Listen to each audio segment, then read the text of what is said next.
Bismillahirrahmanirrahim. Assalamualaikum warahmatullahi wabarakatuh. Perkenalkan kembali, saya Vanvi. Kali ini saya akan mencoba membahas bagaimana mencari peran produktif yang sesuai dengan assessment talent mapping yang sudah kita lakukan. Kenapa sih harus mencari peran produktif? Ya, tidak 100% harus mencari peran produktif, tapi saya memiliki ide memberikan informasi atau penjabaran bagaimana mencari peran produktif melalui atau sesuai dengan hasil talent mapping tersebut berdasarkan dari pengalaman dan juga hasil dari insight beberapa rekan atau kenalan yang saya miliki.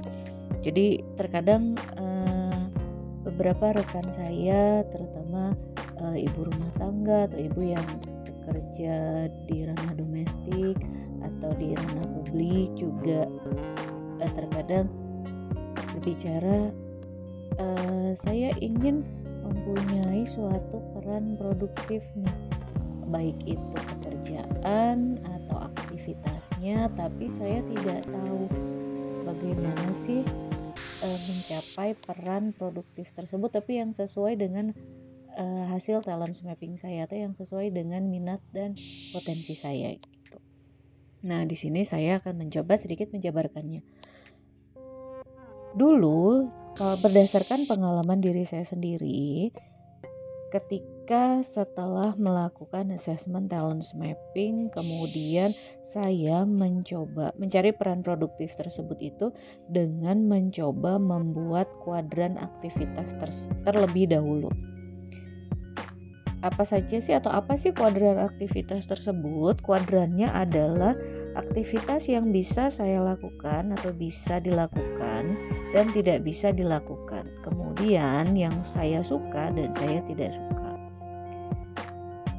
Nah, contohnya adalah aktivitas yang saya bisa dan saya suka itu adalah hal-hal yang berkaitan dengan bahasa. Saya menyukai bahasa, kemudian mempelajari 2 bahasa asing, namun saat ini fokus ke bahasa Inggris.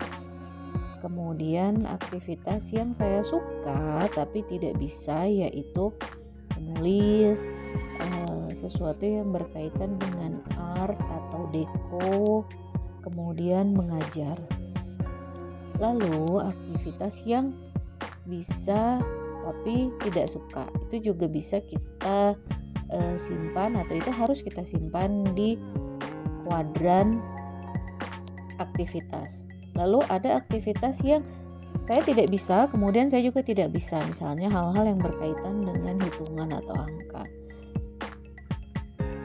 Nah, kemudian setelah mengetahui kuadran aktivitas kita masing-masing, kita lihat kembali pada potensi kekuatan di hasil assessment talent mapping tersebut.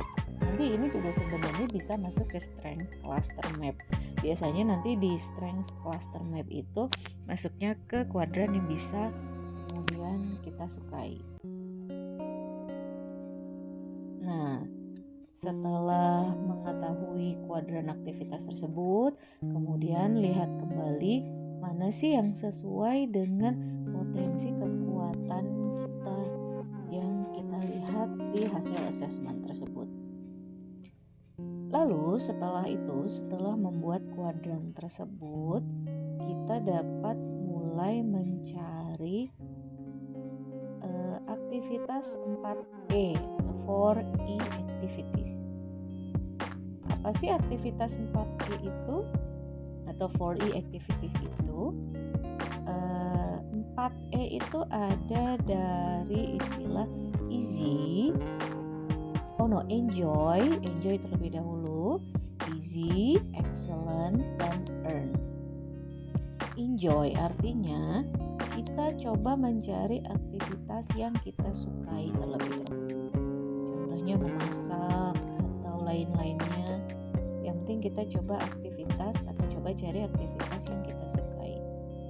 Kemudian easy, setelah menemukan atau mencoba mencari aktivitas yang kita sukai, apakah aktivitas tersebut itu mudah kita lakukan. Jadi setelah kita coba cari aktivitasnya, silakan eksplorasi kembali. Kita coba eksplor apakah aktivitas tersebut dapat kita kerjakan dengan mudah, dan ketika kita mengerjakannya itu kita tidak merasa terbebani. Setelah itu, setelah mencari aktivitasnya, aktivitas yang kita senangi, kemudian setelah dieksplorasi ternyata hasilnya atau ternyata aktivitas tersebut itu mudah kita kerjakan, maka proses untuk mencapai excellent itu nanti akan lebih mudah dan lebih cepat. Jadi diharapkan kalau kita sudah menemukan aktivitas yang dilakukan dengan enjoy, kemudian easy, nah kemudian hasilnya itu akan mencapai excellency lebih mudah, bisa juga lebih cepat. Nah setelah itu proses untuk masuk ke tahap earn atau menghasilkan itu nantinya akan mendapatkan di fase earn tersebut. Earn atau menghasilkan ini bisa hasil berupa pekerjaan atau juga manfaat. Jadi bisa juga selain sudah menemukan ilmu, kemudian aktivitas tersebut itu sudah mendapatkan manfaat baik untuk kita ataupun bagi orang lain. Bisa juga nantinya akan menjadikan atau aktivitas tersebut bisa menjadikan pekerjaan bagi kita yang kita sukai atau yang kita enjoy. Begitu. Nah, setelah mengisi kuadran aktivitas, kemudian mencari 4E activities, maka kita coba jalani terlebih dahulu prosesnya sambil kembali melihat bakat dan potensi kekuatan kita. Kita kerjakan, kemudian bisa kita coba review lagi, melihat lagi hasil assessment kita. Kemudian, nah dalam proses ini tentunya tidak sama pada setiap individu, bisa cepat atau bisa juga lambat. Tapi mari kita coba konsisten untuk berproses. Sebetulnya semua aktivitas atau peran produktif itu bisa kita lakukan, tapi melakukan peran produktif yang sesuai dengan bakat dan kekuatan diri tentunya nanti hasilnya akan berbeda. Baik, terima kasih. Begitu saja penjelasan saya, semoga bermanfaat untuk rekan semua. Wassalamualaikum warahmatullahi wabarakatuh.